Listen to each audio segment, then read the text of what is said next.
to this hour has 7 minutes. A short-form take on news stories you've probably missed. I'm Duza. And I'm Vassy Vermicelli. And joining us on the regs is Gerome Giraffe.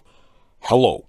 We've titled our first story, Great Moments in American Irony. Ban This Book is a 2017 children's novel by Alan Grantz. It was inspired by a viral internet story from the mid-2010s telling of an African-American North Carolina girls' students' fight against book censorship. Published in 2017 to positive reviews, it became the subject of a May 2024 ban in a Florida school district. If the purpose of the First Amendment is to protect political criticism, then banning a book about banning books should have been a First Amendment no-brainer. But then, Florida is the no-brainer state, isn't it?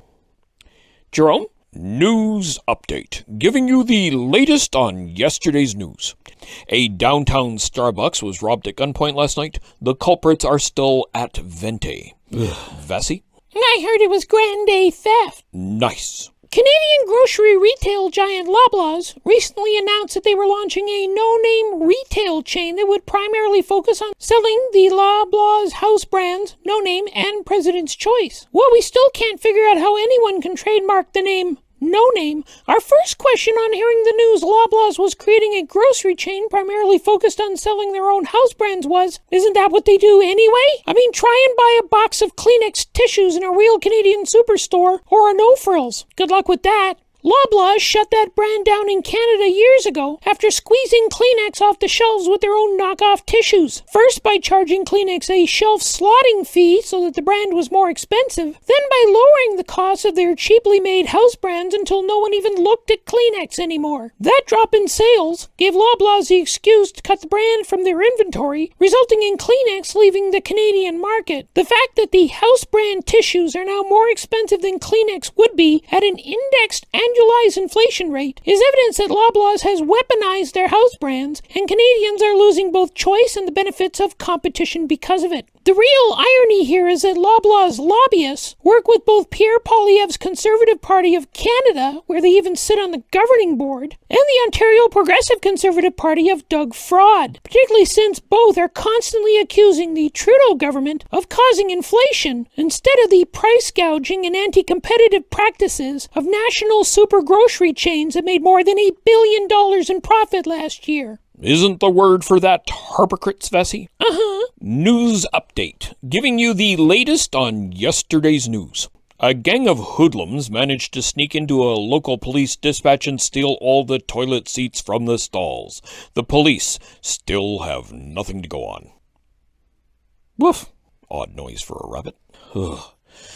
Our third story has to do with Canadian media's obsession with the ouster of Trudeau, despite the very real concerns. The next Prime Minister of Canada does not qualify for national security clearance due to his association with foreign powers that have been engaged in Canadian election and campaign interference for 3 federal elections and at least 1 federal leadership race. The driver of most of this apparent coup are a handful of Liberals who worry they'll lose their seats in the next federal election, scheduled for October 2025, if Trudeau is still the leader. Most are pointing to polling data that shows the Conservatives more than 20 points ahead of the Liberals federally. However, polls in the lead-up to the recent New Brunswick, BC, and Saskatchewan provincial elections all showed their Conservative parties well ahead and likely to form majority governments, with the results proving the polls were less than reliable, particularly in BC, where a party initially splitting the right-leaning vote actually withdrew from the race early on. New Brunswick, for example, was a rout with even Conservative Premier Blair Higgs losing his seat as the Liberal Party of New Brunswick cruised to a comfortable majority. Well, BC's election, although tight, kept the NDP in government, with a narrow majority that will likely be backed up by the 2-seated Green Party. And while the Saskatchewan race kept Premier Mo Larry and Curley in power, his party lost 13 seats to the NDP, who have doubled the effectiveness of their voice in that provincial legislature. And of course, we don't need to remind anyone of what polls were predicting in the 2024 U.S. presidential election. Clearly, the polling is either wrong or an attempt by biased agencies to try and manipulate voters.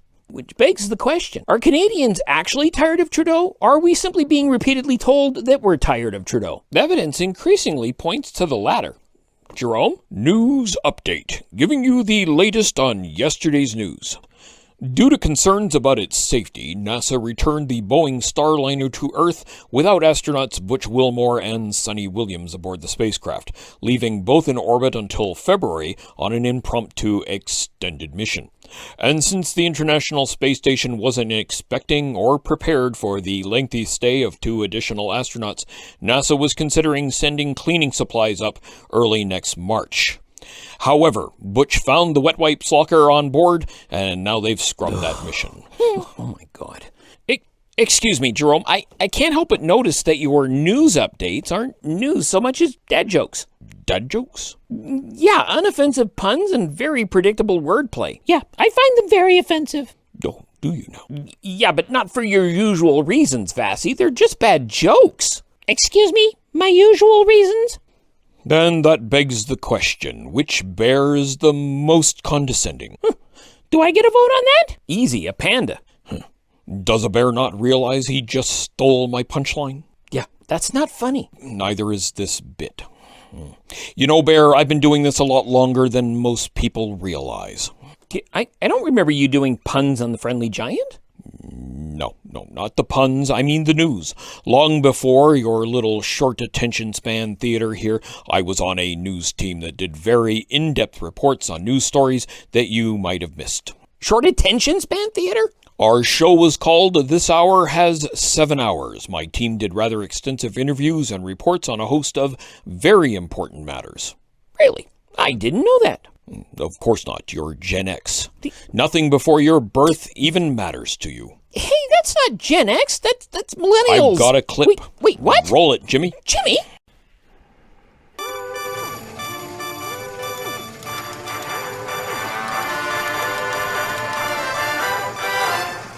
Welcome to This Hour Has 7 Hours.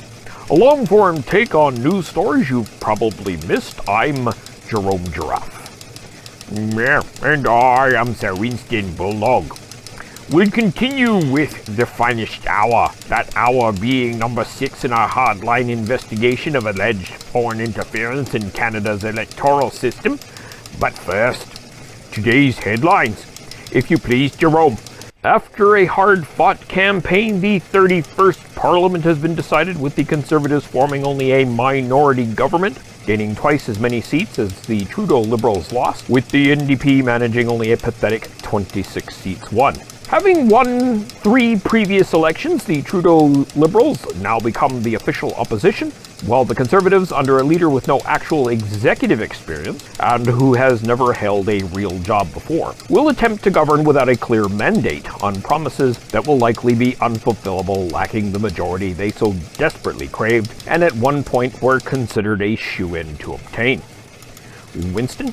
And since these Conservatives have nothing in common with any other party in the House of Commons, I believe we'll be back at the polls voting in another election within a year's time. Mark my words. What was that? News from the future? No, that was the 1979 election that put Joe Clark into the Prime Minister's office. Their economic policies proved to be both wrong-headed and had long-term disastrous effects on Canada. But on the upside, a reinvigorated Pierre Elliott Trudeau returned to power just 9 months later with a solid majority and a government that eventually repatriated the Constitution back to Canada. It all seems eerily similar, though, doesn't it? Well, as they say, those who fail to learn the lessons of history are doomed to repeat another failure of a term under Donald Jessica Drumpf. What? They typically vote Conservative. Okay. Say goodnight, Gerome. Good night, Gerome. Ugh. And that's the way the eye rolls. Bum. Thank you very much. I'll be here all week. Yeah, not if I can help it.